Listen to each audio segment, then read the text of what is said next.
നമ്മുടെ ഇന്നത്തെ റെസിപ്പി റവ കൊണ്ട് ചെയ്തെടുക്കുന്ന ഒരു അടിപൊളി സ്വീറ്റ് ആണ്. അപ്പോൾ ആദ്യം നമുക്ക് ഇതിലേക്ക് വേവിച്ച ക്യാരറ്റ് 1.5 കപ്പ് ക്യാരറ്റിലേക്ക് 1 കപ്പ് വെള്ളവും കൂടി ചേർത്ത് വേവിച്ച് തണുത്തതിന് ശേഷം ബ്ലെൻഡറിലേക്ക് മാറ്റാം.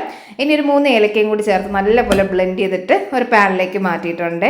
ഇനി 1/2 കപ്പ് പാലും 1/4 കപ്പ് പഞ്ചസാര 1 ടേബിൾ സ്പൂൺ നെയ്യും കൂടി ചേർത്ത് നല്ലപോലെ ഒന്ന് മിക്സ് ചെയ്ത് ഇളക്കി ഒന്ന് തിളപ്പിച്ചെടുക്കാം.